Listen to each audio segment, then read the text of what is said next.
Buenas tardes a todas y a todos. Soy José Lugardo, fundador de Sativa Care, y mientras van conectando, sé que nos tardamos un poco unos segundos, pero les quiero dar la bienvenida a este webinar Cannabis Medicinal y el fin de la prohibición. En este día histórico y simbólico en el que la Organización de las Naciones Unidas ha reconocido, después de 6 décadas, el valor medicinal de la planta cannabis. Si estás aquí por primera vez, tenemos un espacio en la parte inferior de tu pantalla. Puedes ir haciéndonos tus preguntas. Las vamos a tratar de contestar al final. Vamos a abrir un pequeño espacio de diálogo con nuestros invitados. Y también, si estás viendo esto en YouTube, recuerda suscribirte a nuestro canal. Estamos preparando cosas bien interesantes a través de YouTube y bueno, en todos nuestros canales. Quiero empezar así como la última vez que nos vimos para quienes ya han seguido nuestras transmisiones. Voy a tratar de entrar de lleno, puesto que hay bastante que queremos comentar. Entonces voy a apresurar un poquito la introducción y la presentación de nuestros invitados. Aldo Contró, muchos de ustedes lo recordarán, estuvo con nosotros en una plática acerca de la historia de la cannabis en nuestro país. No tuvimos el error de que no pudimos grabar ese webinar, entonces hoy quizá retomamos un poquito estos temas. Es etnohistoriador, especialista en política de drogas, activista desde 2011, ha colaborado en múltiples diferentes organizaciones, congresos, conferencias, y ahora también es miembro fundador de la nueva Sociedad Mexicana de Cannabis Medicinal. Cuenta con más de 50 artículos de opinión en materia de drogas, política de drogas, publicados en medios como Animal Político, la revista Cáñamo y La Dosis. Bienvenido, Aldo, de nuevo. Un gusto tenerte aquí con nosotros de nuevo. Gracias, Pepe, por la invitación. Saludos y saludos a Sara y a todos los que nos ven. Y también nos acompaña hoy Sara Snap. Ella, licenciada, muchas de ustedes la conocen, licenciada en Ciencias Políticas por la Universidad de Colorado en Denver y maestra en Políticas Públicas por la Universidad de Harvard. Es cofundadora del Instituto RIA, una organización que hace investigación, también seguramente la conocen, investigación e incidencia sobre innovaciones en nuevas políticas de drogas desde una perspectiva de derechos humanos, desarrollo y justicia social. Sara también es autora, está muy activa, y bueno, su libro publicado en 2015 todavía suena bastante en muchos círculos. Les invito a que lo compren. Bienvenida, Sara. Muchas gracias por la invitación y qué gusto estar aquí con Aldo, que en nuestros primeros trabajos de política de drogas compartíamos oficina. Estábamos así en mesitas al ladito. Entonces, 2012 más o menos. Sí, exacto. Sí. Justamente, me ayudas justo esto que acabas de comentar, Sara, a introducir un poco el tema. Parece que está de moda, ¿no? Está de moda el tema, pero más bien desde el punto de vista de la seriedad de lo que ameritaría los temas que vamos a tratar de tocar hoy, la invitación quizá sea en relación a regresar a los conceptos y a las ideas básicas, ¿no?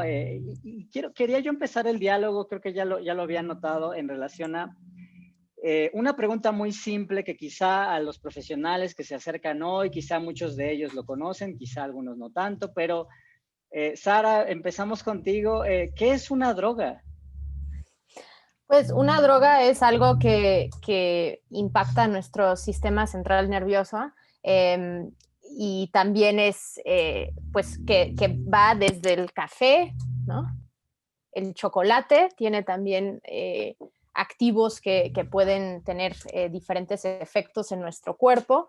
Y pues es un término que también, pues, también engloba todos los temas, los medicamentos también son drogas. Entonces es un tema tan amplio que a veces pues no nos gusta y en el tema de cannabis también a veces decimos, ay, bueno, pero esto es la medicina, esto es mi medicina, pero también con otras plantas y sustancias psicoactivas. Entonces, creo que, y Aldo nos va a poder también hablar de esto, siendo historiador, pero a nosotros nos gusta más usar el término plantas y sustancias psicoactivas justo para poder ponerlo en su lugar, que también todas las drogas, por decirlo, tienen una utilidad y en realidad depende de la dosis, depende de la vía de administración, depende las circunstancias en cómo estás consumiendo y bajo qué condiciones, cuál es el contexto, cómo estás emocionalmente, físicamente, y con la sustancia, ¿no? Cómo va a ser esa relación. Pero en general puede ser cualquier cosa. El azúcar es una droga que consumimos a diario y a grandes cantidades en nuestro mundo, pero esas son sustancias que son legales, mientras pues aquí nos enfocamos más en las sustancias que actualmente son ilegales, pero que poco a poco los vamos regulando y permitiendo que tengan su lugar correcto en la historia. Y pues hoy sé que lo vamos a platicar, pero podemos decir con mucha seguridad que las políticas de drogas no han sido basadas en la evidencia científica sobre las plantas y sustancias, sino con muchos intereses y con diferentes pues, tintes políticos. Entonces estamos en un momento interesante donde ojalá la evidencia puede acercarse a las leyes y a la realidad que vivimos. Claro, hablas de un tema de congruencia y de la falta de esta en las últimas décadas, que es bien interesante y bien importante en el contexto no solo de la cannabis, como bien puntualizas, pero de muchas otras sustancias. Quiero ahora quizá apresurar ese tema en específico porque también el voto de la ONU es relevante en este sentido. La forma en la que clasificamos sustancias lleva muchos años y, como bien dices, quizá amerita más temas de fiscalización, de comercio internacional y obviamente de muchas otras consideraciones políticas, pero tenemos una forma de clasificar sustancias y esta es con la que vivimos hoy día, ¿no? Y esta es la razón de que tengamos quizá potencialmente algunos ridículos en cómo regulamos tan diferente o cómo no regulamos algunas sustancias, quizá como el alcohol. Aldo, ¿nos puedes ayudar a aclarar un poquito este tema? Históricamente, la fiscalización y la clasificación de las sustancias, ¿de dónde vino y por qué ahora parece que como que no tenía tanto sentido? Sí, bueno, surge con la Convención Única de 1961, que es este tratado que junta o, digamos, homologa todos los tratados que había previamente, que, digamos, era un poco caótico, ¿no? Entonces, la ONU decide homologar todos estos tratados en uno solo, que es la Convención del 61, que básicamente lo que hace es establecer controles sobre básicamente tres plantas, que son las llamadas plantas madre, que es cannabis, coca y la amapola, que produce el opio. Y a partir de este tratado justamente se empiezan a establecer estas clasificaciones, a partir de las cuales se establecen controles más o menos estrictos según, en teoría, la peligrosidad o las posibilidades terapéuticas que pueden otorgar estas plantas. Con los tratados que se fueron firmando más adelante y que ya juntos conforman este sistema internacional de fiscalización, que fue 71 y 88, con esos ya se fueron sumando a estas listas, se fueron engrosando, digamos, y fueron metiendo más plantas y más sustancias, que esto ya fue a partir del 71, meter sustancias y no solamente plantas en estas listas de control. Básicamente es así como surge este sistema y esta clasificación. Y bueno, como bien lo comentabas, hoy en día está siendo puesto seriamente en tela de juicio. Y lo que pasó hoy en la CND no es cosa menor, en efecto, es un gol para el reformismo. Claro, hablamos de un sistema cerrado, ¿no? Que administra, pues obviamente la producción, cómo distribuimos, cómo exportamos, importamos, en controles bien estrictos en relación a esto. Y la realidad es que, híjole, en temas de salud para los profesionales que nos acompañan, esto también tiene implicaciones bien importantes. Justamente en esta misma sesión de hoy día también se estaban buscando organizaciones que se dedican al hospicio y a los cuidados paliativos, cambios, porque existen graves inconsistencias también en el acceso a medicinas controladas a nivel internacional, agravando en muchos casos las enfermedades de muchas personas, con consecuencia también el sufrimiento en países como México y otros. Estas desigualdades pues también son ocasionadas y también pues, se les puede atribuir directamente al diseño y a la estructura de esta misma clasificación de sustancias a nivel internacional. Y que no solo eso, también se ha acelerado durante la pandemia. quizá, no sé si lo quisiste decir, Aldo, vale la pena aprovechar esta crisis, la crisis de la pandemia, para puntualizar la importancia de políticas públicas que respondan realmente a las necesidades de personas que sufren, de quienes menos tienen y de aquellas personas que también han sido discriminadas. Sara, no sé si quieres aquí agregar algo. Bueno, sin duda creo que deberíamos aprovechar cualquier momento que nos presenta para poder impulsar reformas. Son pocas las ocasiones que realmente tenemos para ver cambios, por eso en México pues la importancia de la jurisprudencia y como esa presión que se creó desde la jurisprudencia. No sé si para darles un poquito de contexto de lo que sucedió hoy en la CND, esto es un proceso que empezó en realidad hace 6 años, con una resolución, bueno, unos años antes había una resolución que decía, que lo ponía ahí como X, la OMS debería de ver cuál es el estatus de cannabis en el mundo, y no lo pensaban como una resolución progresista en ese momento. Sin embargo, la OMS sí lo tomó como un mandato para hacer su trabajo. Ellos tienen un grupo, un comité de farmacodependencia dentro de la Organización Mundial de la Salud, y ellos pasaron primero 2 años escribiendo documentos como de análisis, y después pasaron 2 años haciendo las recomendaciones. Después mandan esas recomendaciones a la Comisión de Estupefacientes, la CND, que es un órgano político. Digamos que lo de la OMS es un órgano técnico, se supone,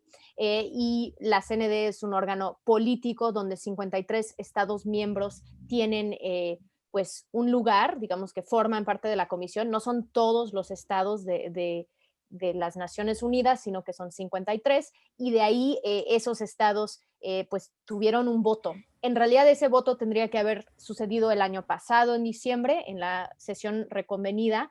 No se hizo. Después pensamos que iba a suceder en marzo, que es la reunión anual de la comisión. También lo pospusieron, pero lo pospusieron para este diciembre. Y ese es, y en preparación para eso, tuvieron reuniones durante todo el otoño, como revisando cada recomendación. Entonces tuvieron un día de discusión por cada recomendación. Eran 6 recomendaciones.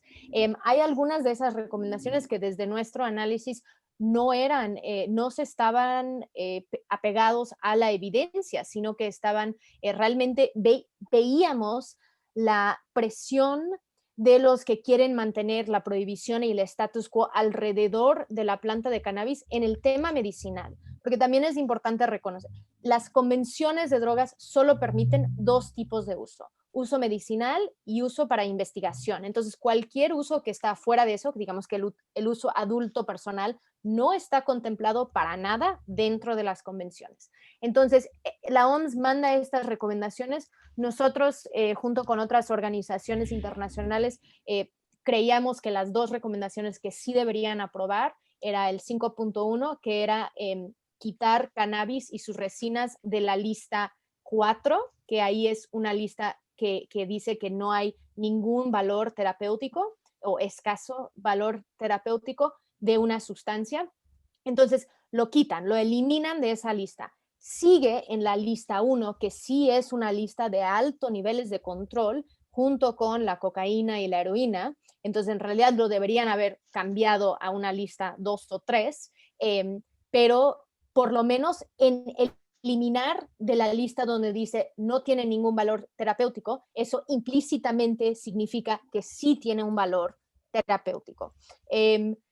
También había algunos otros, bueno, había unos sobre extractos y tinturas como para quitarlo como término, que sí queríamos que pasara, y si Jamaica hubiera cambiado su voto, tanto Jamaica como otro país de Europa que ahorita no recuerdo, sí, Hungría, ¿no? Hungría, ¿no? Sí. Sí.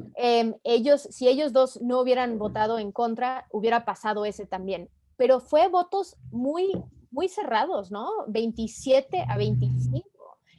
Eso significa que este consenso de Viena, que tanto les encanta, ya ha fracturado. No hay un consenso. Tanto los representantes de Singapur y otros países lo mencionaron muchas veces.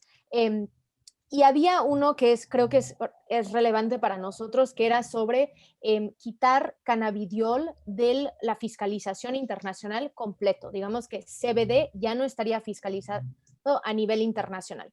Esa recomendación no ganó, no se aprobó, porque habían fijado el límite, el umbral de THC en productos de cannabidiol, de CBD, en el 0.2%. Y pues en muchos países, incluidos muchos países de Europa, y la Unión Europea vota como un bloque normalmente, muchos de esos países ya tienen permitidos el uso de CBD con niveles de THC más alto, digamos que en el 1% o en el, ¿no? Entonces, el 0.2% para ellos les pareció muy bajo ese nivel. Entonces, esa recomendación no fue aprobada, pero la única recomendación que fue aprobada fue el que quitarlo de la lista 4. Yo me quedo con algo de que es claramente la evidencia no ganó, en este caso, en las recomendaciones. Digamos que durante el proceso hubieran tenido que hacer recomendaciones mucho más avanzadas. Pero lo que sí hace es abre la puerta por primera vez desde 1936, cuando fue la última vez que hicieron una revisión de cannabis, abre la puerta a tener otra revisión a futuro, a poder realmente decir, esto ya sucedió, esta es la nueva literatura que existe, estos son los países que ya han avanzado en cannabis medicinal en sus países, queremos que lo revisan de nuevo. Y entonces sí estamos viendo algunos cambios a nivel internacional, pero esos cambios son muy lentos y normalmente son de palabritas. Entonces, uno tiene que celebrar las victorias cuando uno puede. Sí, tienes toda la razón. Hay muchos pendientes, naturalmente, uno de ellos, el tema del respeto a las medicinas tradicionales. Hay muchos otros temas que quedan ahí pendientes y que justamente esta evidencia, pues, naturalmente es mucho más abundante de lo que el resultado de hoy puede dar a entender en la opinión pública, ¿no? Quizá en términos de la simplificación, ¿no? En los diferentes headlines, en New York Times, en los diferentes medios que le han anunciado ya o que se han pronunciado, se nota esta buena noticia a nivel internacional, que sí lo es y sí se siente de esa forma. Pero más bien quizá yo en este espacio aquí en corto quería preguntarles si esto más bien ameritaría pues lo que les cuestionaba hace unos minutos, un replanteamiento de cómo realmente clasificamos sustancias. No específicamente relacionado a una política de drogas diferente, o sí, pero más bien, y profesionalmente también me preocupa lo que les decía, el tema de que no solo ocurre en sustancias donde quizá haya un poco de controversia, sino también esta fiscalización son trabas realmente y que generan y aumentan desigualdades en países particularmente que menos tienen, que menos pueden. No sé si esto es posible, Aldo, a nivel internacional, o es muy ambicioso lo que estoy tratando de comentar. Yo creo que si esto sucediera, se desarticularía gran parte de la estructura burocrática que sostiene y se beneficia de la prohibición. Y por lo tanto, sería un poco complicado esperar que de ellos que aplicaran criterios, como decía Sara, científicos, porque en efecto todo el sistema de control de drogas internacional cambiaría y creo que muchos intereses que son los que sostienen esta prohibición se verían afectados. Entonces sí lo veo ambicioso. Pero por supuesto es lo que debería suceder. Me gustaría regresar un poquito al comentario sobre la muy buena exposición que hizo Sara respecto de lo que sucedió. A mí me llama la atención algo, que la CND, la Comisión de Estupefacientes, que de hecho se funda en los 40, es incluso previa a la Convención Única del 61, tradicionalmente los Estados miembros, las naciones tenían que ir siguiendo a las determinaciones y lo que establecía la CND, la Comisión de Estupefacientes. Y lo que vimos hoy me da, a reserva de que tengan otra opinión, me parece que muestra que está habiendo un cambio y en ese sentido es al revés. La CND por primera vez está demostrando que tiene que ir ahora siguiendo lo que están haciendo las naciones. Esta determinación de hoy es ir atrás de lo que ya sucedió en Estados Unidos, en Canadá, lo que sucedió incluso en México en el 2017. Entonces sí estamos viendo me parece un cambio en la manera en la que se juega este juego y la CND, pues sí, por supuesto, se tiene que, junto con toda la estructura burocrática, la previsión, la JIFE, la Oficina de la ONU contra las Drogas y el Delito, ahora tienen que adaptarse a la realidad que está siendo impuesta, me parece a mí, por las naciones. Y además, indirectamente también por quienes dentro de cada uno de estos países, como lo decía Sara, esto viene de jurisprudencia, por ejemplo, dentro de nuestro país, pues directamente individuos, personas, usuarias, pacientes, quienes directamente han movilizado estos movimientos a nivel internacional. O sea, a veces se nos olvida que son estas organizaciones, estos grupos, estas mamás, quienes pues no pude encontrar esta palabra en español, single-handedly, se dice en inglés, ¿no? Prácticamente por su cuenta propia avanzan hacia políticas de drogas más congruentes con la realidad de las sociedades. Esta importancia también puede ayudar a ocasionar, quizá para quienes se acercan a este espacio, ¿qué cambio podríamos anticipar en relación a lo que ha ocurrido en nuestro país? Nuestro país obviamente se pronuncia a favor, había estado muy activo en estas últimas sesiones y ahora naturalmente tenemos muchas noticias que contar o actualizar acá en nuestro país. ¿Y cómo puede esto cambiar o afectar acá en México en el último estrecho antes de la firma del presidente, Sara? Pues en realidad esto creo que lo que hace es que México más bien va a poder, nuestros cambios a nivel nacional, va a facilitar que México puede jugar un papel mucho más fuerte en los espacios multilaterales. Digamos que en cuanto tengamos una ley ya implementada, firmada, ¿no? Un reglamento también de cannabis medicinal nos vendría bien. Nuestros compañeros en la Secretaría de Relaciones Exteriores van a poder ir a esos espacios para hablar sobre la experiencia nacional. Entonces, eso pues creo que va a crear mayor coherencia en lo que estamos haciendo aquí. Había una pregunta de cuál fue la postura de México. Fue a favor, México votó a favor para la recomendación 5.1 y 5.4. Y entendió cuáles eran los retrocesos y por eso votó en contra de las otras recomendaciones que sí lo veíamos como retrocesos. Entonces, y ellos, por ejemplo, hablaban de que esto da una apertura para seguir este camino, de que también ellos al final, como suelen hacer, agradecieron a toda la academia, a los activistas, a la sociedad civil. México en general, su historia diplomática en estos temas suele ser progresista y no cambia tanto dependiendo de una administración, sino que sigue con su línea, ¿no? De derechos humanos y también de cómo reducir los daños de la guerra contra las drogas. Mencionaron esto y no solo que ha hecho más daño que las sustancias mismas. Eso fue parte de la Declaración de México, que creo que es un buen reconocimiento, porque tenemos que saber que en espacios multilaterales es la retórica que más bien es el gran cambio, mucho más que un cambio muy fuerte, porque el régimen de prohibición es muy sólido. Hoy también escuchamos una declaración de Rusia por parte de 29 países que habían firmado eso diciendo esto va a ser horrible porque los jóvenes van a consumir más, porque esto quita el miedo y el estigma de esta sustancia, ¿no? Aunque los pasos son muy pocos los que están tomando. Aquí en México, pues creo que no va a afectar el proceso legislativo que ya tenemos encaminando, pero sí va a afectar un poco la apertura al tema. Creo que Relaciones Exteriores va a poder argumentar, mira, ellos ya tomaron un paso y nosotros aquí. Y pues nosotros tenemos estos momentos muy importantes que ya vienen en los siguientes meses, ¿no? El 9 de enero se supone que tienen que publicar el reglamento sobre cannabis medicinal, una ley aprobada en 2017 que sí permitía, por ejemplo, la importación, exportación de productos de cannabidiol con menos de 1% de THC. Entonces nosotros habíamos fijado un porcentaje más alto de lo que estaba proponiendo la OMS en este espacio.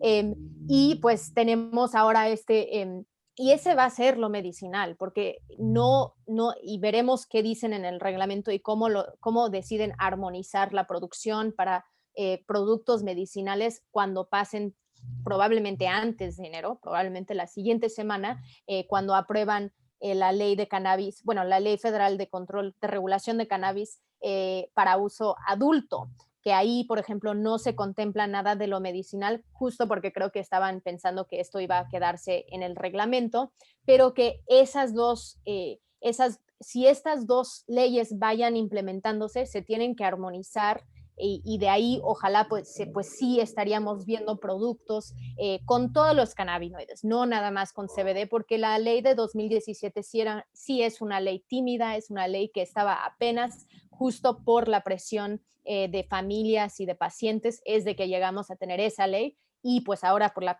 presión de la jurisprudencia tenemos la ley sobre uso adulto. Entonces, todo esto, como bien dices, creo que es mucho más un impulso para que podamos seguir haciendo cambios a nivel nacional y que nuestro gobierno puede reflejar los cambios en los espacios multilaterales. Es muy importante este resumen que acabas de hacer de lo que se espera en estos siguientes días, en estas siguientes semanas. Justamente hay quizá bastante ruido en el exterior en relación a qué va a pasar con la cannabis. Hay, no sé si recordarás, un par de senadoras mencionaron muchos temores en relación a la exclusión de los usos medicinales, puesto que en el dictamen previo estaban contemplados dentro del paquete, ¿no? De la ley federal, y entonces se quedaban como pensando, ¿qué va a pasar entonces, no? Y yo no sé, por ejemplo, esto lo hemos comentado afuera de cámara, Aldo, qué va a pasar inclusive con la opinión pública en relación a que, y normalmente se acercan a estos espacios muchos médicos, muchos profesionales del área de la salud, Sara.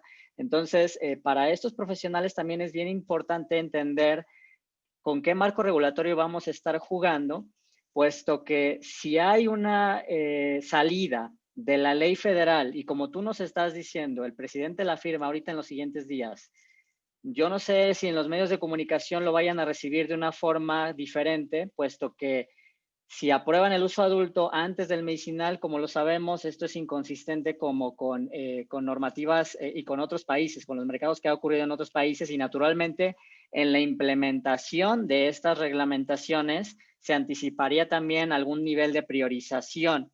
Por eso también preguntaba un poco en este estrecho y no sé si quieras comentar algo en relación a esto, Aldo. Sabemos que ahora está en diputados y que obviamente la implementación, los cambios en la Ley General de Salud son suficientes.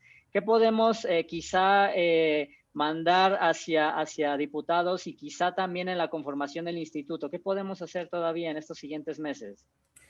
Bueno, primero señalar que yo no estoy muy convencido, ¿no? Bueno, más bien no sé qué tan convencido estaría de que hubiera sido bueno incluir la parte medicinal o la reglamentación terapéutica en este dictamen. Por el contrario, a mí lo que me hubiera gustado más hubiera sido que el proceso legislativo respetara de manera más o menos limitada a lo que mandataba la Corte, que es acabar con la prohibición del cultivo y los actos asociados al consumo. Y me parece que justamente en toda la discusión relacionada a lo demás, al mercado, a la posibilidad de incluir lo terapéutico, lo medicinal y eso, se ha desviado un poquito la atención de quienes están haciendo o de quienes hicieron este dictamen y no se respeta, no ha quedado, no se contempla un respeto tajante, digamos, de lo que hubieran tenido que legislar. Entonces, yo pienso que lo que se puede buscar al respecto, y que aquí sí me parece que es una posibilidad al respecto de lo medicinal con la discusión relativa al dictamen para el uso adulto, es que permitiera los usos o que abriera la posibilidad a usos terapéuticos más autogestionados. Estoy pensando en, por ejemplo, usos, es decir, que uno pudiera hacer en su casa, producir las plantas para hacer su propia medicina. Sin embargo, esto claramente no va a ser posible por las limitaciones para el cultivo privado o algunas otras cosas que tal vez dejaran de fuera el criterio estrictamente medicinal, pero sí permitieran a los usuarios terapéuticos hacer un uso medicinal de la planta, pero dejar toda esta reglamentación a lo que viene con COFEPRIS. Creo que eso es lo que podría buscarse, pero veo difícil que pudiéramos incluir la parte medicinal debido a que es fácil, me parece, contraargumentarlo debido a que lo que mandata la Corte es algo distinto. Por supuesto, hay muchas dudas. El país, vaya, miles de familias usan cannabis día a día. O sea, esto no es un tema tan nuevo para muchas familias. y en muchas ocasiones es un tema de salud, naturalmente. Estas preparaciones a las que te refieres son realizadas por miembros inclusive de nuestras familias en sus casas y ayudan a aliviar el dolor, a reducir, a mejorar un poco la calidad del sueño.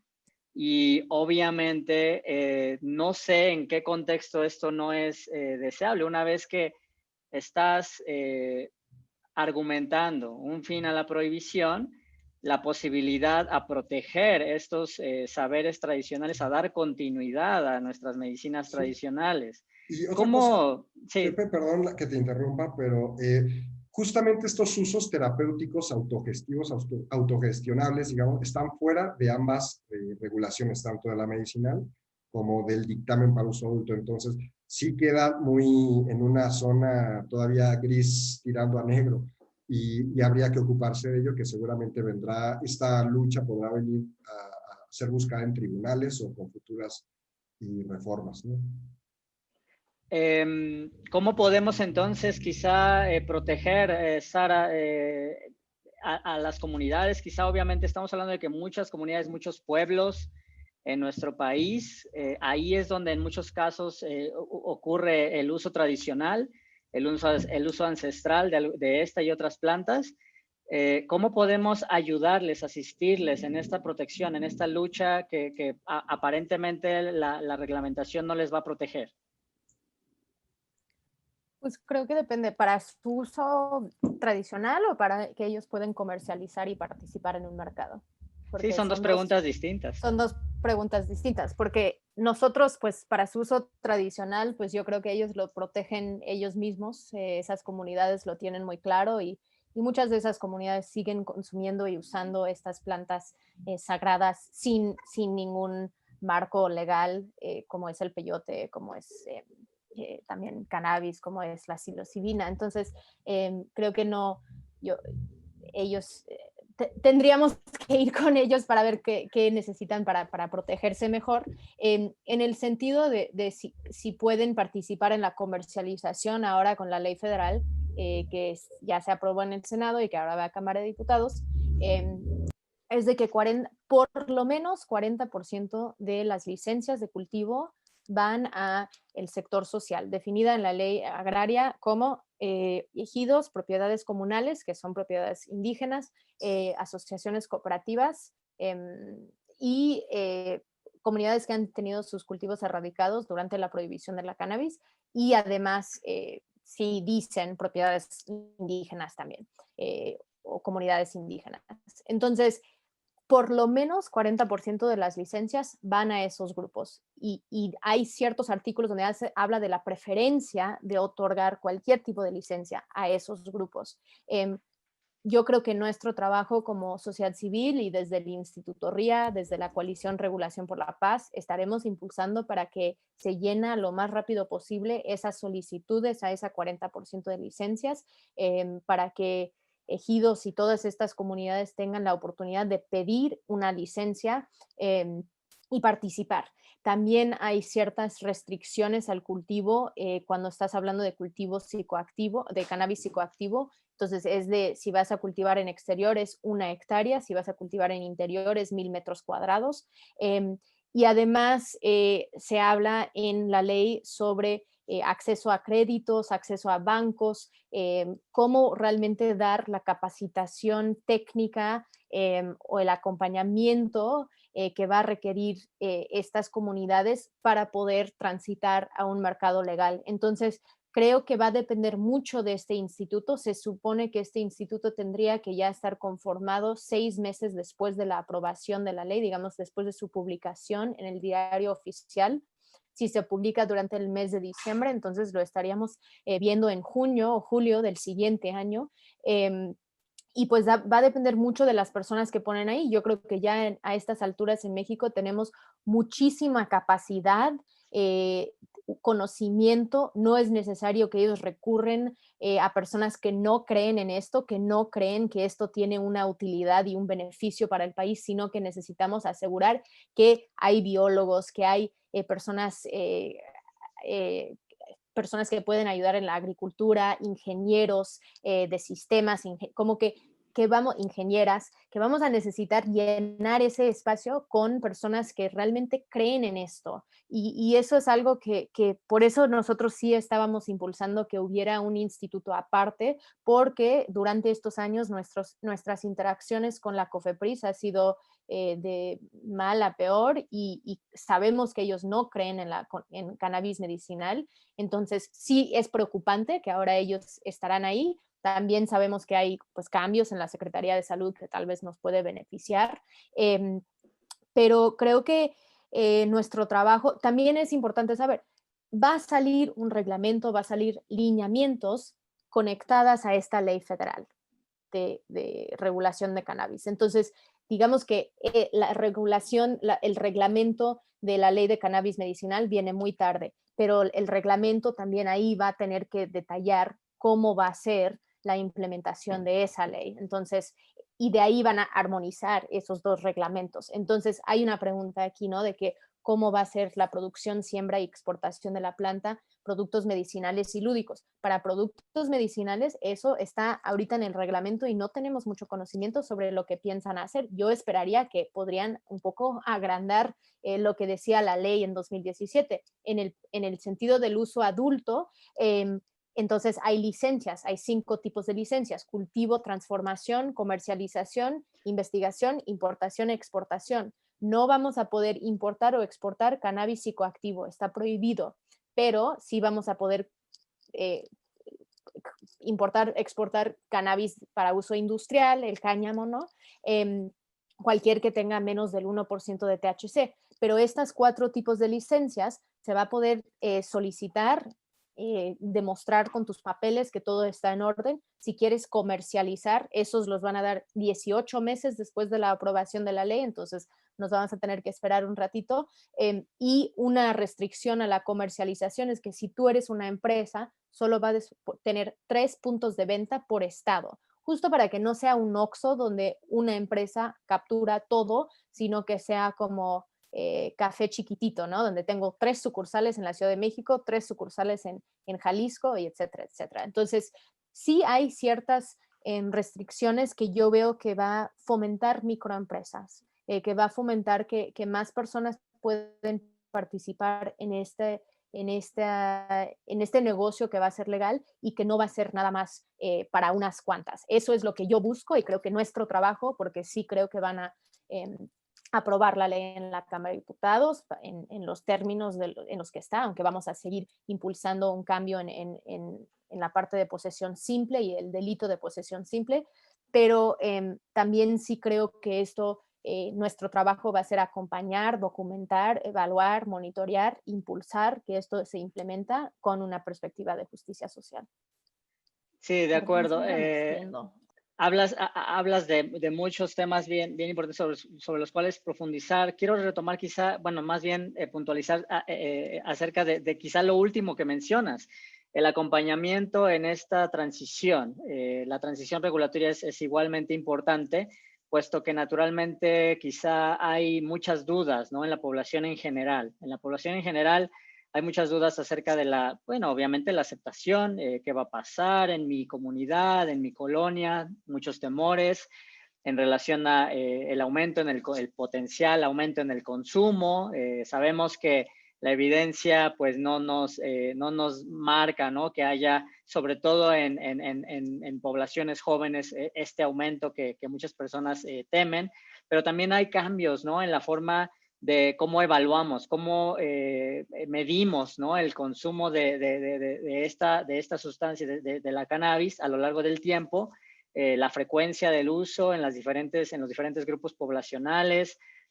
También requerimos, obviamente, una mejor preparación en nuestras agencias de policía, en el Ministerio Público, y quizá yo quisiera también puntualizar en todo el personal de salud, en todos los niveles, ¿no? Para garantizar esta integración adecuada a la sociedad mexicana. Me dejaste un poco pensando en relación a esta como dualidad de los mercados, Sara, porque obviamente ese 40% y esa y otras razones, Aldo, son las que me llevan a ciertas preocupaciones, porque ese 40% está en la ley federal, pero si yo soy agricultor y me quiero dedicar al uso medicinal, esa protección no la tengo o puedo acceder a esa protección si yo voy a cultivar para uso medicinal, quizá ahí es donde en esa y las diferentes protecciones que ayuden a potenciar en las comunidades más remotas en nuestro país, quizá ahí es donde puede puntualizarse esta armonización a la que se refiere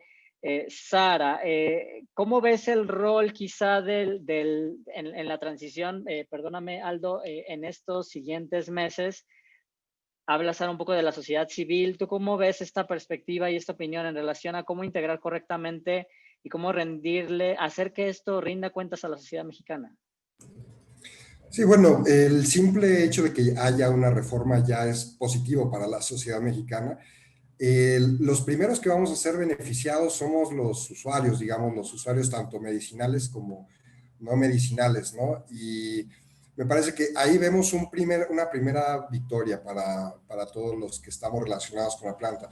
¿Cómo podría la sociedad civil participar de esto? Bueno, me parece que debería de haber una mayor voluntad por integrar a la sociedad civil en estas discusiones. Hasta ahora ha habido algo, pero no lo suficiente, me parece. Sin embargo, bueno, Sara es aquí una representante de quienes sí han estado afortunadamente, porque es una persona muy conocedora y con posiciones con las que yo estoy muy de acuerdo, pues ha estado logrando participar y algunos otros, pero sí hay lo que yo alcanzo a ver, una poca integración, una poca inclusión de los grupos de la sociedad civil en este proceso de reforma. Y creo que esto que preguntas, Pepe, sí es importante porque en efecto hace falta y habría que solicitarlo, que empujar que sucediera así. No sé si por ahí va un poco la pregunta.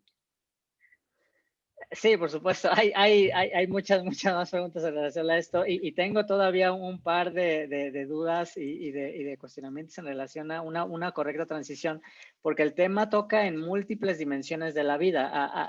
Quizá al público le puede parecer que esto solo quizá es en relación a los puntos de venta, ¿no? La comercialización, quizá ese es como el modelo del dispensario que muchas personas se imaginan, ¿no? Como el producto de esta industria en general, ¿no? Pero estamos hablando de una que toca múltiples diferentes aristas y facetas de la vida. Hablabas brevemente, Sara, en relación al uso industrial, para el que potencialmente México puede quizá irse encaminando como un líder. Hay muchos otros en relación a quizá, más bien más preguntas en relación a la integración de una industria que en otros mercados, Sara, quizá nos puedas compartir un poco en relación a esto. Es una industria que quizás se comporta un poco más congruente con objetivos de desarrollo sostenible, con igualdad, bueno, más bien reducción de desigualdades. ¿Cómo se comporta y qué puedes compartir con las personas que nos acompañan hoy en relación a cómo es esta industria en general desde afuera, obviamente con la perspectiva que nos puedes compartir? ¿Y qué podríamos esperar en nuestro país en relación a algunos problemas de nuestro país de desigualdad, de incluir a los que menos tienen, de generar soberanía alimenticia? ¿Qué podemos comentar sobre esto, Sara? Sí, pues qué buena pregunta. Nos hubiera encantado tumbar el capitalismo con esta ley. No, no ha sido posible y crear un país perfecto, pero y justo reconocer que los problemas que padecemos en México son múltiples y son, y sí, hay mucho que trabajar. Nosotros creemos que la regulación de cannabis es uno de los muchos pasos que se tiene que tomar para lograr acceso a la justicia, para lograr mejor enfoque hacia los delitos de alto impacto que nos preocupa, de poder empezar a reconocer los trabajos que existen en este mercado ilegal y transitarlos, como ya has platicado muy bien, a un estado legal donde entonces tú puedes tener tu cultivo cerca de tu casa, ¿no? Donde tú puedes, no te tienes que alejar y desplazarte porque justo crees que el ejército va a venir a erradicar tu cultivo, sino que tú puedes ser el dueño de tu trabajo, donde tú puedes determinar el precio que quieres cobrar, donde tú podrías transformar tu planta en algo más. Que hoy en día en México lo más común es que personas cultivan o comunidades o personas cultivan, hay otros que lo transforman, compran la materia prima, lo transforman y tal vez lo distribuyen, o hay otros que ya distribuyen, ¿no? Entonces, va a ser una oportunidad donde una persona podría realmente seguir la cadena de producción para poder llevar su producto al usuario final. Y creo que nos va a tocar a nosotros como personas usuarias de cualquier tipo de producto decidir qué es el tipo de producto y de dónde queremos comprar nuestros productos. Entonces yo como persona usuaria, yo probablemente voy a buscar que el cannabis que yo voy a fumar para mi uso adulto personal, dependiendo si es terapéutico o si es recreativo, dependiendo de mi contexto y día y cómo me siento, yo probablemente voy a decidir sí buscar algo que viene desde una comunidad que después yo podría visitar. Podemos pensar en eso, en el turismo, como lo hacemos con el mezcal y tú vas a la comunidad y compras directo de ellos, ¿no? Ellos podrían poner un punto de venta ahí en su ejido, en su propiedad comunitario. Entonces, yo creo que esto es un cambio de paradigma. También yo voy a decir esto que a veces es controversial, pero yo espero que algunos que hoy en día participan en el mercado ilegal transitan al mercado legal y que entonces de esa forma dejan de cometer otros delitos vinculados al crimen organizado o vinculados a proteger un mercado con violencia y armas y que deciden, ¿saben qué? Es más rentable para mí estar en el mercado legal, pagar impuestos, pero tener derechos que seguir en un mercado ilegal donde me pueden perseguir y donde no tengo derechos reconocidos. Entonces, creo que eso es la esperanza. En el tema industrial, pues hay muchas personas que pueden hablar sobre todo lo que podemos lograr con el cáñamo, ¿no? Podemos construir casas, podemos crear bioplásticos para que ya no estamos usando plástico. Podríamos imaginar un mundo donde Pemex, en vez de usar tubos de PVC, usa tubos de cáñamo, de hemp. Realmente podemos pensar, porque eso sí es un cultivo que lo puedes cultivar realmente en cualquier lugar y donde nuestro suelo lo va a permitir sin ningún problema, ¿no? Entonces, yo creo que tenemos muchas oportunidades ahí y tenemos una oportunidad aquí ahorita en México de pasar esta ley, de consolidar el mercado que tenemos a nivel nacional, de fomentar una industria mexicana para que cuando Estados Unidos vota una regulación a nivel nacional, que va a suceder, van a votar un acto que se llama el MORE Act el viernes probablemente, pero cuando realmente hacen una regulación a nivel federal ahí, nosotros estamos ya consolidados para poder exportar productos a ellos, porque ellos van a ser los monstruos en el mercado cuando pasen esa regulación y creo que a nosotros nos ha beneficiado que todavía no lo han hecho y podemos aprovechar esa ventaja. Entonces, sin duda, tenemos como un camino que recorrer. Solo para decir que en algunos lugares, en Uruguay, no tenían cannabis medicinal cuando pasaron la ley para regular uso adulto y cannabis medicinal, y en realidad lo medicinal les ha tomado más tiempo. Canadá sí ya tenía su cannabis medicinal antes de hacer su regular el mercado para uso adulto, pero cada jurisdicción ha sido distinto en cómo lo están implementando. Y pues creo que México, lo que vamos a hacer que es diferente a Uruguay y Canadá, que son los primeros dos países en hacer esto, es que lo vamos a estar haciendo con un enfoque de justicia social, un enfoque de medio ambiente, está ahí en la ley. Y cuando está plasmado en la ley, aunque sabemos que la implementación tal vez no va a ir exactamente como se dice en la ley, está ahí y lo podemos exigir porque está plasmado. Entonces, sí hay la idea de certificados de sustentabilidad, hay muchos principios sobre el medio ambiente, sobre cómo podemos cuidar esto, de que si vas a cultivar cannabis no puede haber una reconversión de bosques o de lugares forestales. Entonces, sí hay algunas cosas donde creo que México lo puede hacer diferente. Yo también buscaría que hiciéramos que hiciéramos tratados con otros países bajo condiciones de comercio justo. Entonces, creo que podemos ser muy vanguardista en nuestra relación con esto. Y yo sí creo que el consumo en México va a aumentar, porque también hemos mentido en todas las encuestas anteriores, para empezar, pero en segundo, porque sí muchas más personas se van a acercar a la planta cuando sea legal, muchas más personas van a buscar ir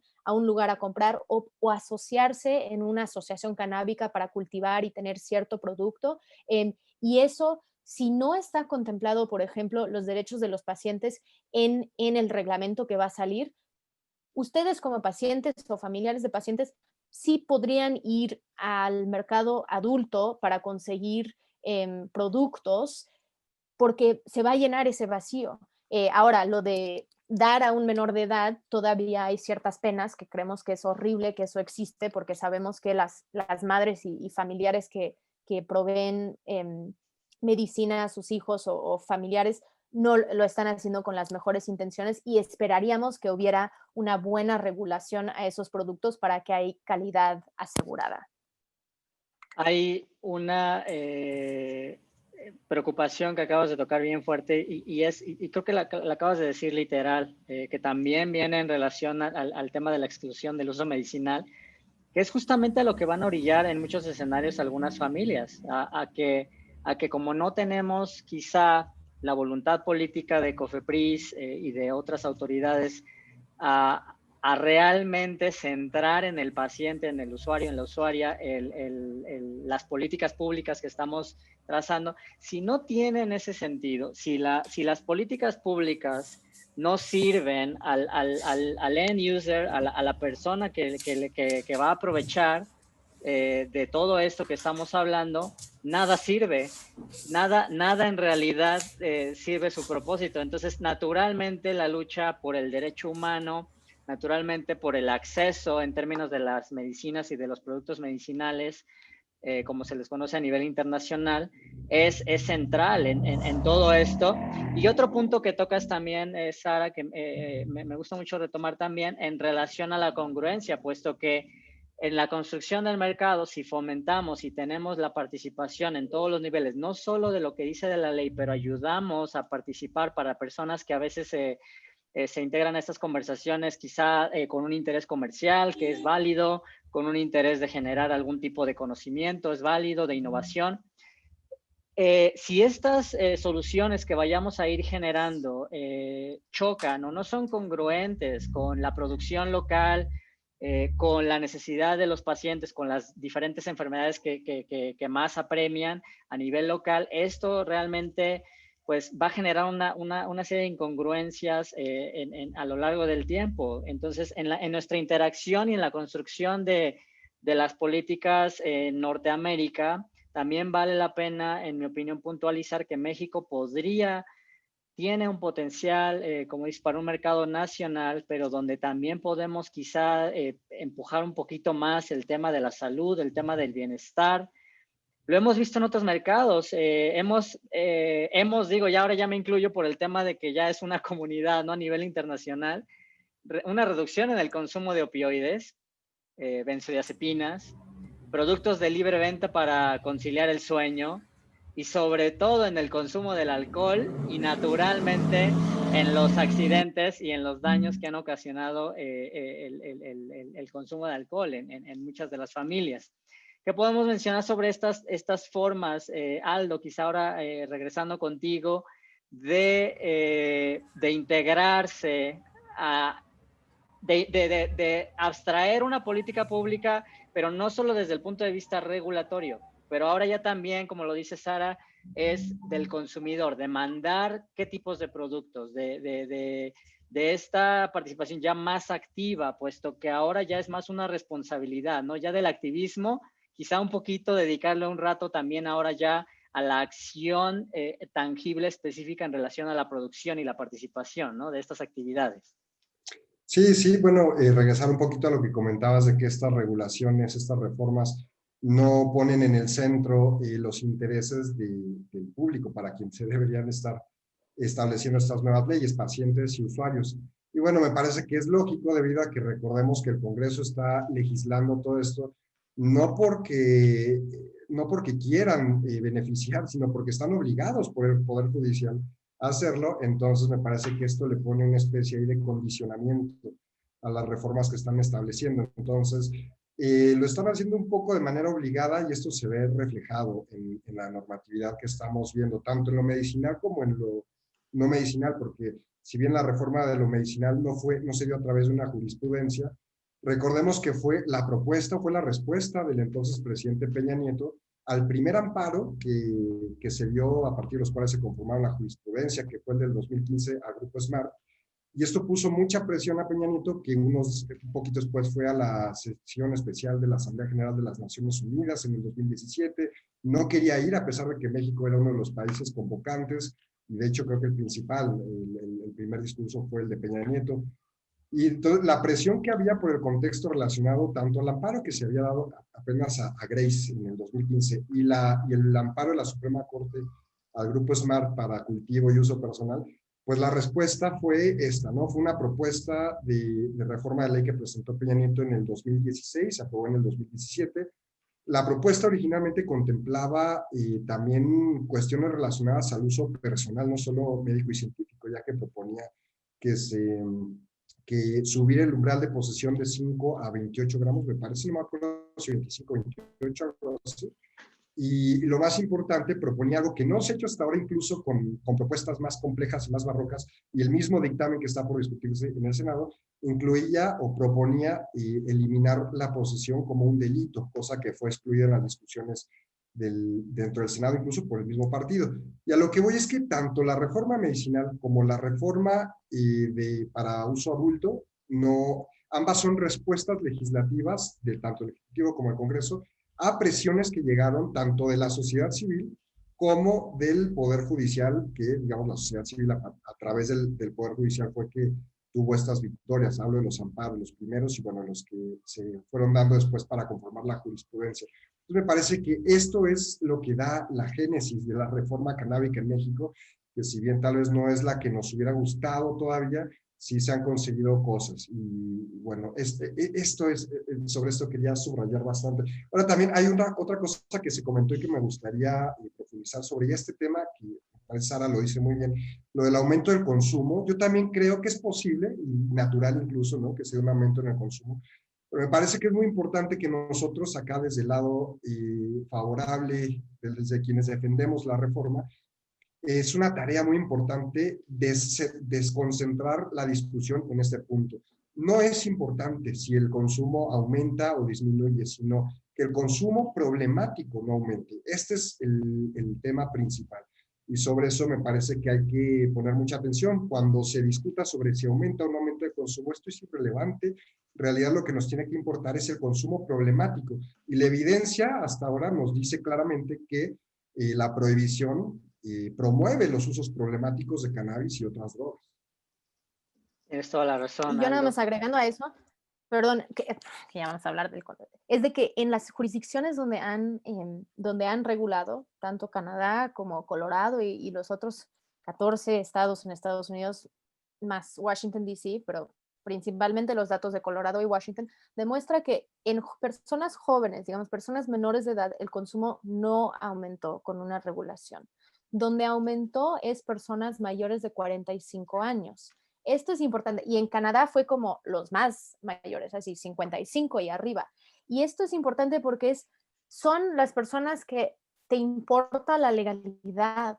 Tú no quieres perder tu trabajo, tú no quieres perder a tus hijos, tú no quieres, etcétera, etcétera, etcétera. Entonces, tú no haces cosas que son ilegales, pero cuando sea legal, tú piensas, bueno, tal vez esas gotitas me van a ayudar a dormir, o tal vez sí me quiero fumar un churro porque no lo he hecho desde que tuve 20 años y lo disfruté, o tal vez voy a vaporizar productos de CBD porque me duele la espalda, y eso puede ser en tu uso adulto sin estas como restricciones medicinales, ¿no? Entonces, sí vamos a ver, sí han visto un aumento, pero es en esa población, una población que tal vez también está sustituyendo su consumo de cannabis, está usando cannabis y quitando o eliminando o disminuyendo su consumo de farmacéuticas, de medicamentos, del alcohol. Entonces, es muy interesante. Es como, si queremos hablar de otras sustancias, de vez en cuando, la hoja de coca puede ser un gran sustituto del azúcar.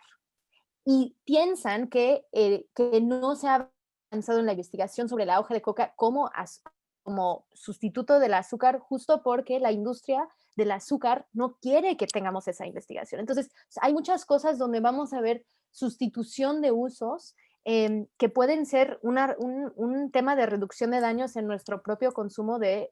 Si tú vas a una fiesta familiar ahora, que ya no sucede, yo sé por COVID, pero en algún momento cuando tengamos fiestas familiares, en vez de consumir alcohol con todos tus tíos, tal vez tú vas a vaporizar tu cannabis. Y eso puede ser un hábito mucho más sano para ti. Y agregar un poquito, si se puede, Sí, porque por ese favor. tema me parece que es interesante. Un buen ejemplo de cómo las sociedades, perdón por el ruido, un buen ejemplo de cómo las sociedades prohibicionistas hacia el cannabis son aquellas en las que se dan los consumos más problemáticos, es el hecho de fumar el cannabis. Fumar el cannabis es la forma menos saludable de consumirlo por el tema de la combustión, pero también es la forma más sencilla, más simple, más rápida y la forma más inmediata de obtener sus efectos. No requiere de mucha preparación, no requiere de mucha complejidad y por lo tanto es una forma muy simple de hacer uso de la planta. Entonces, cuando hay un contexto de prohibición, es difícil que las personas se pongan a hacer tinturas, preparaciones que requieren de un espacio más grande, de muchas cosas. Y, digamos, vemos cómo en las sociedades donde se empiezan a implementar regulaciones, empiezan a emerger estos o a tener mayor difusión los usos que son alternativas al consumo fumado, los extractos para tomar, los comestibles y muchas otras cosas. Entonces, ese es solo uno de muchos ejemplos. Otro sería el consumo entre menores, que bien lo dice Sara. Es ahí donde habría que concentrarnos.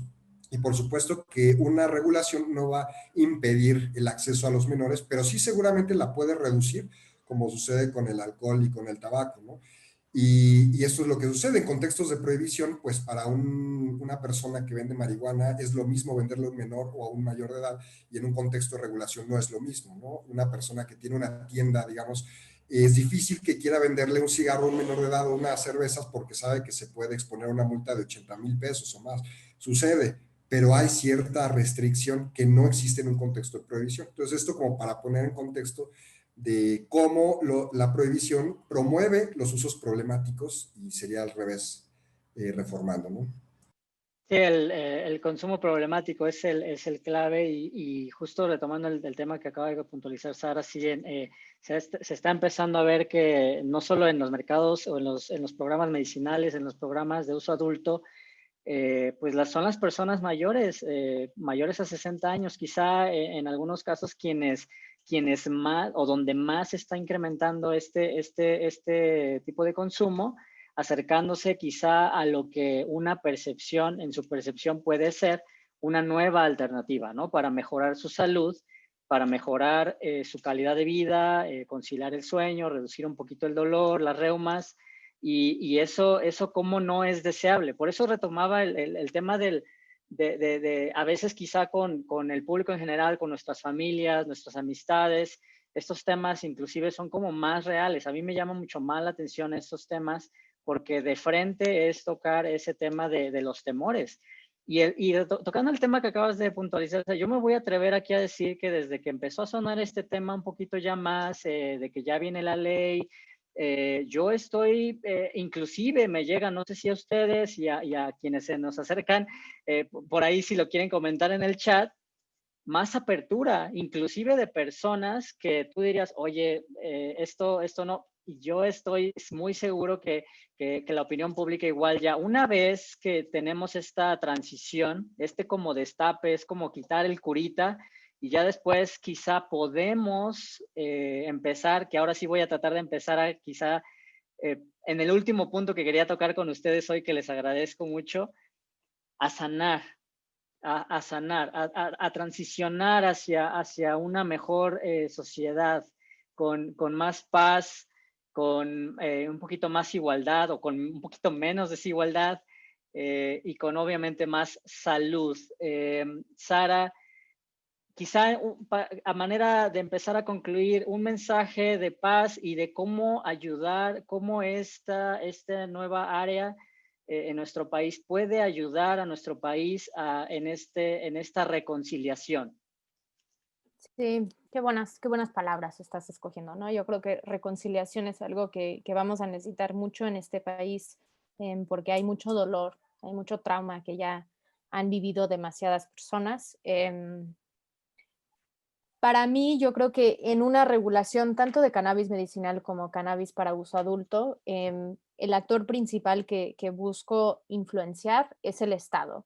Busco que el Estado entonces cambia la manera que se involucra tanto con las personas usuarias como con las comunidades cultivadoras. Entonces, yo esperaría, aunque sé que vamos a tener que hacer mucho trabajo para llegar a esto, a que la autoridad ya deja de perseguir a personas por portar pequeñas cantidades de marihuana, ¿no? Y que ahora se va a permitir hasta 28 gramos y entre 28 y 200 pueden imponer una multa entre 5 a 10 mil pesos, que me parece totalmente desproporcionado esa multa, pero yo esperaría, y creo que lo tenemos que hacer, que tenemos que ir con los gobernadores de los estados y la gobernadora de un estado y exigir que ellos mandan decretos que dicen no vamos a perseguir delitos de drogas o delitos de cannabis que son menores a 200 gramos o puede ser hasta kilos, ¿no? Ellos tienen su competencia, su jurisdicción para poder decidir sobre hasta ciertas cantidades.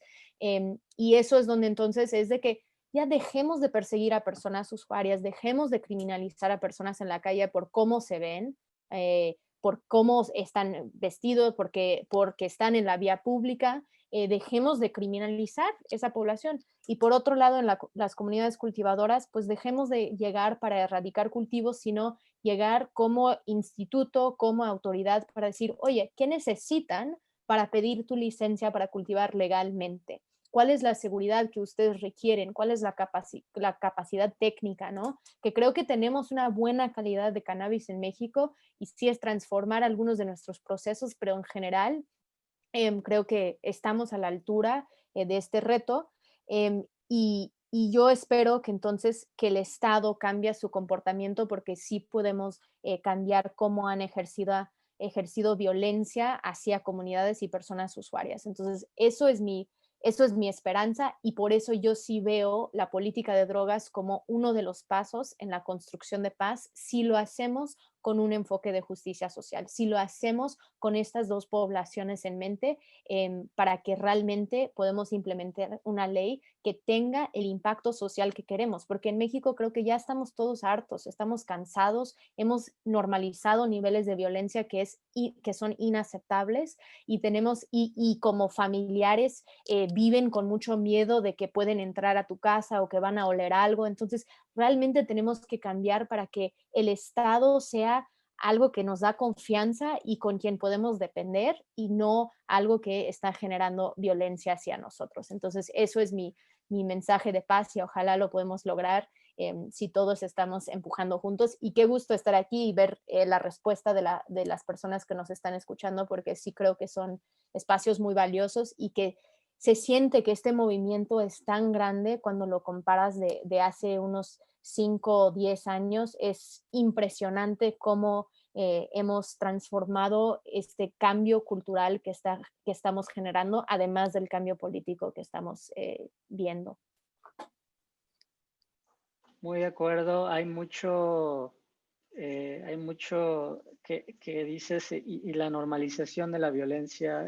Parece que el acostumbrarnos a miles de muertes es, es feo vivir así, es feo sentir que no estás segura al salir de casa en tu colonia y muchas otras arbitrariedades que ocurren y para personas que pasamos tiempo afuera del país, eso es, seguro, siento un poco esa similitud en tu sentir, Sara.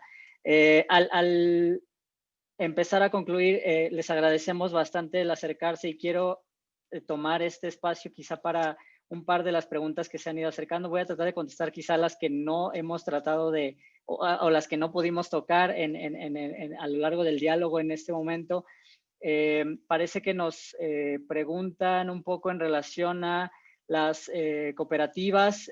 Sara, no sé, o Aldo, que podamos comentar acerca de las cooperativas existentes, obviamente cooperativas de muchas diferentes clases, para convertir o quizá ajustarse a esta nueva actividad económica. ¿Qué recomendaciones le podríamos dar a estos agrupaciones? Pues creo que lo más importante es como generar conocimiento. Entonces, eso es ir Nosotros en el Instituto RIA hacemos un curso que es un curso amplio de 40 horas que dura 5 fines de semana. Por primera vez lo estamos haciendo de forma virtual. Sí hay un costo, pero también damos becas principalmente a personas o comunidades afectadas por la prohibición y que quieren como participar en este mercado, en esta industria emergente. Entonces pueden ir a nuestras redes para buscar más información. Seguro haremos más cursos en 2021, pero creo que lo primero es, sí, es ir viendo. No creo que sea necesario convertir por completo la producción que ya tienen, porque ya tienen una demanda para esos productos, sino es cómo agregar cannabis, y más por las restricciones que tienen sobre el cultivo, cómo agregarlo a lo que ya están haciendo. Entonces también, porque uno podría pensar en algunas de estas de estos productos como también una combinación.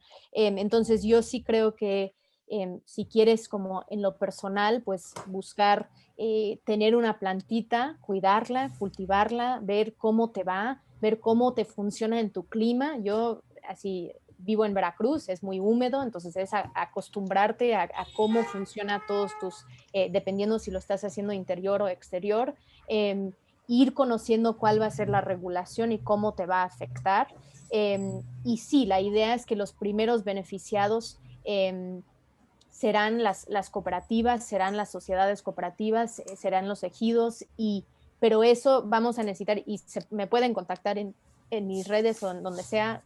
Ahorita paso mi correo también en el chat, pero la idea es sí llenar esos espacios para que esos 40 se llenan súper rápido. Ellos dicen, no, deberíamos aumentar el porcentaje, porque nosotros desde un principio dijimos 80% deberían ir a comunidades.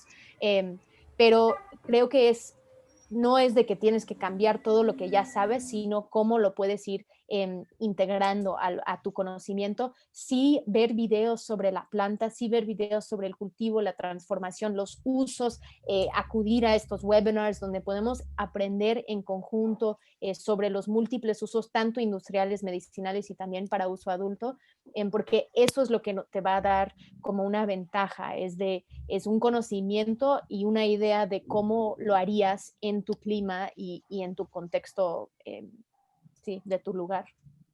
No sé si la pregunta busca conocer el tema de las asociaciones.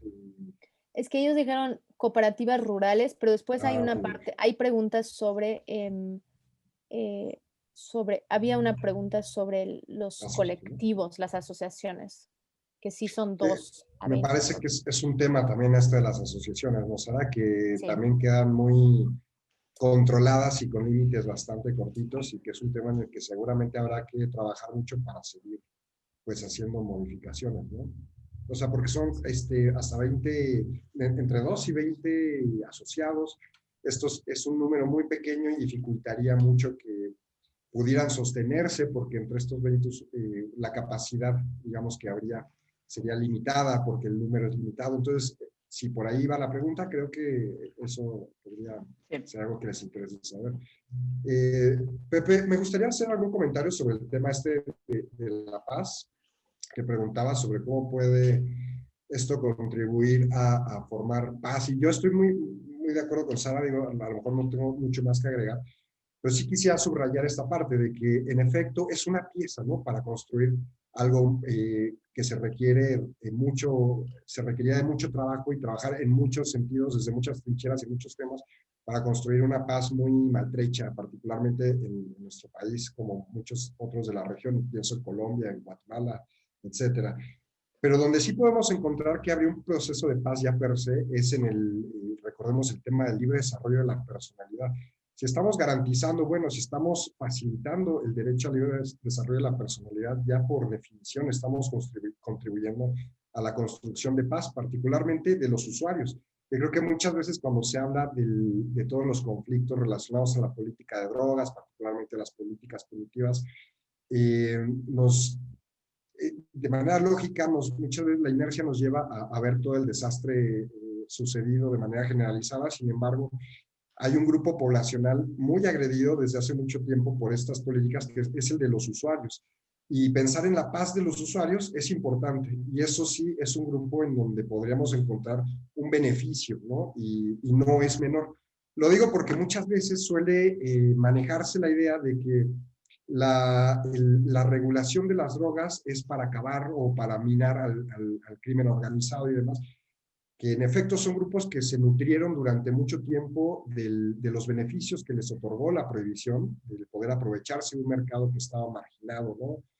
Y en efecto sí, se nutrió de todo esto, pero se nutrió al punto en el que ya no lo necesitan, ¿no? Y vemos que la actividad delincuencial, criminal en México y en otros países que originalmente fue el comercio de drogas, ahora ya no es así. Entonces, hay que ser muy cautos con esto y no esperar. Yo estoy muy de acuerdo con Sara en esta parte, que es una piedra que para el muro de la paz que queremos construir, porque sería muy difícil cargarle al tema de la regulación del cannabis, particularmente al del cannabis además, cargarle la responsabilidad de la construcción de paz social, pero sí puede contribuir en ella.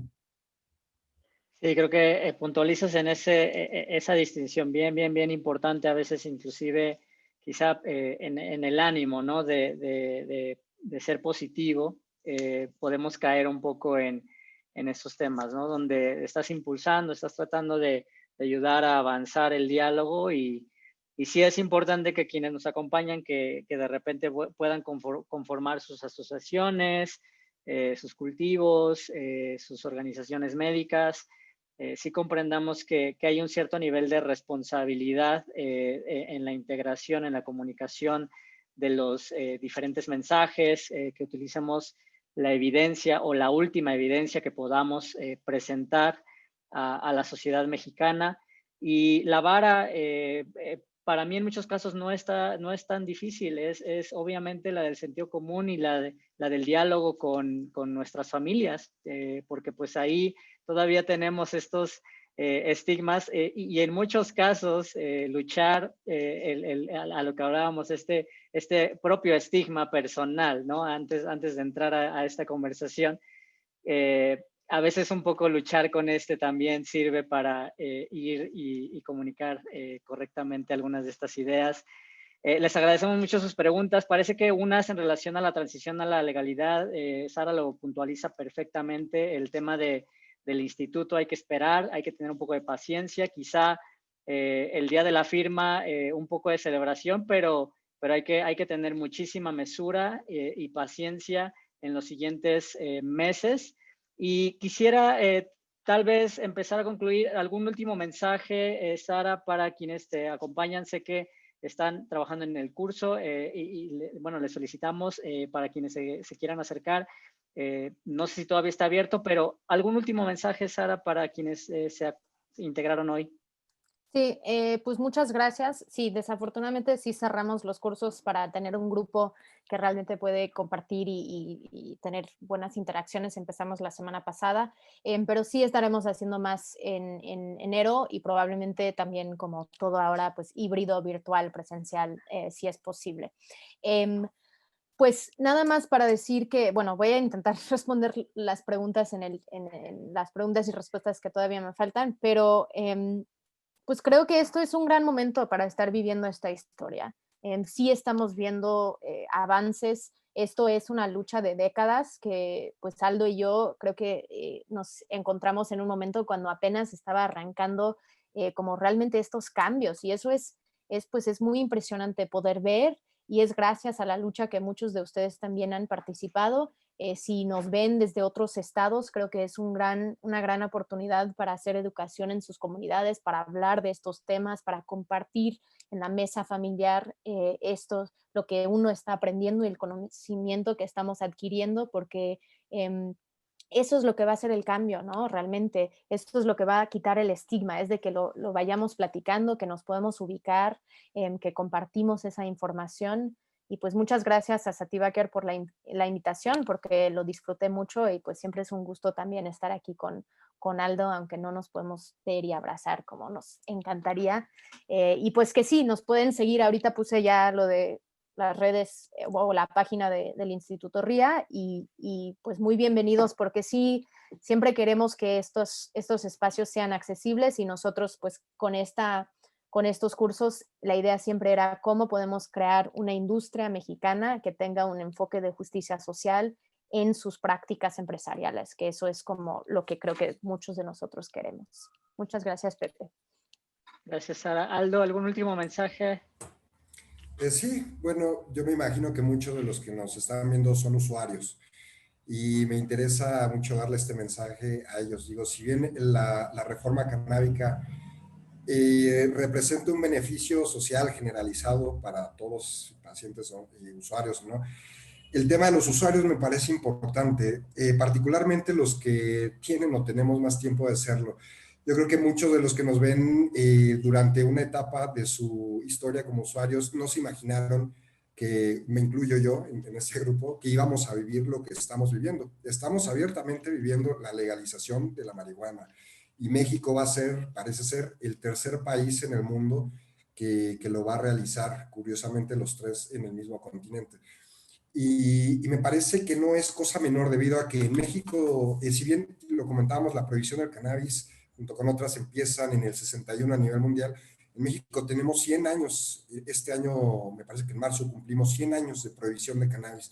Y si uno va a ver los periódicos de hace 100 años, se encuentra con que desde entonces había una estigmatización hacia quienes la consumían, hacia quienes la vendían, que quienes la vendían eran indígenas que venían a la ciudad a traer sus remedios herbolarios. Hemos vivido 100 años de criminalización de las personas que hemos sido usuarios de esta planta y la verdad es que hace 5, 6 años, 7 años, yo todavía no estaba muy seguro de que íbamos a vivir el proceso que estamos viviendo y no es poca cosa, hay que celebrarlo. Yo creo que muchas veces somos muy estrictos y muy exigentes con el proceso de reforma. Yo me incluyo en ese grupo, creo que un poco es el papel que nos toca, pero pero la verdad es que aquí, entre amistades reformistas y canábicas, se los digo, sí es un motivo de celebración, sí es un motivo de estar de fiesta, sí estamos abriendo, sí estamos resquebrajando ese muro y van a caer piedrita y ladrillo tras ladrillo y esto va a explotar en algún momento, estamos en el inicio de ello. Y yo, bueno, y además de agradecerte, Pepe, por el espacio y por el trabajo que estás haciendo ahora, quiero a ustedes dos, a ti, Pepe, y a ti, Sara, pues agradecerles por formar parte de este ejército de reforma y porque no es poco lo que estamos logrando. No voy a extenderme mucho más, pero lo comentaba, 100 años de prohibición y de una de las prohibiciones más rígidas y tajantes sobre el cannabis que ha habido en el mundo. En muchos países se empezó a restringir, algo así sucedió en Estados Unidos, digamos, con simulación, pero se empezó a restringir hasta que se prohibió y en México lo prohibimos tajantemente desde 1920. Queda estrictamente prohibido el cultivo y comercio de la marihuana y con eso erradicamos a la planta de las posibilidades de uso legítimo en el país y estamos terminando con eso. Entonces, que sean conscientes de ellos todos los que nos siguen y que los usuarios creo que tenemos mucho que celebrar. Gracias. Sí, parece que la prohibición está empezando a llegar a su fin. Quizá es, en muchos sentidos, como lo dice Saldo, un poco agridulce porque parece que al estar tan adentro que puedes quizá sentir, inclusive en tu corazón, que algunas cosas en la forma en cómo nuestras políticas no ayudan, no aportan a la vida y más bien nos alejan. Yo he notado bastante, yo que vengo del área de la salud, noto mucho una separación entre un médico y sus pacientes. Noto, lo veo en grupos de Facebook donde hay personas que hay mucho ataque, hay mucho rechazo y por eso también quería escuchar el mensaje de la conciliación y de la sanación colectiva. Creo que esta transición puede ayudar un poco en ese sentido y es mi esperanza que a largo plazo nuestro país, lo estamos empezando a ver en otros países, para quienes todavía les interesa un poco este tema, yo noto mucho esto porque la verdad es que no son tan diferentes unos de otros, el consumo no es tan diferente en unos lugares que en otros. Me escuchan mucho repetir esto, pero el consumo de cannabis en general en el planeta es principalmente dos usos, la relajación y el dolor.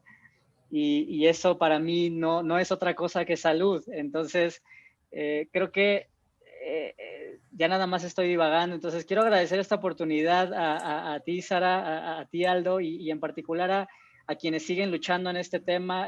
Ahora creo que me salgo un poco de script, pero ha sido muy emocional estas últimas semanas en relación a esto, y la lucha no acaba hoy, sino más bien creo que el trabajo empieza ahora, y esa es la invitación que tengo para todas y para todos, a que en adelante trabajemos ahora sí en función de qué productos queremos ver en mercado, qué productos me ayudan más para qué enfermedades, qué estándares buscamos para nuestra familia, qué necesitamos para ayudar a que nuestra familia, que todos tenemos familia en el campo, a que mejoren su calidad de vida. Y creo que eso es en lo que yo creo que sí puede aportar esto, para poner algunas cosas sobre la mesa y que quizá nuestras autoridades no han visto antes, y que podamos contagiar a otras industrias como la del alcohol, como la del tabaco, como la de los alimentos, e inclusive otras como la de los fármacos, a comportarse mejor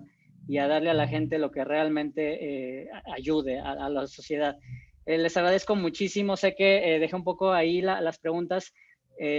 Muchísimas gracias, Sara, y muchísimas gracias, Aldo. Y a partir de mañana van a ver esta transmisión en nuestro canal de YouTube, y estén muy atentos porque pueden venirse noticias muy importantes de presidencia muy pronto. Que tengan un excelente día. Hasta luego. Muchas gracias. Gracias a todos. Ahí les dejé en el chat mi correo porque no tengo esa gran capacidad que tiene Sara de seguir la conversación, hablar de la conversación en texto. Así no, que... es un problema, yo creo. Es una virtud, envidia de la buena. Pero bueno, les dejé mi correo por si lo necesitan. Un gusto, Pepe, gracias por todo. Y Sara, un gusto como siempre. Cuídense mucho. La pandemia no ha terminado. Hasta luego. Hasta luego. Exacto.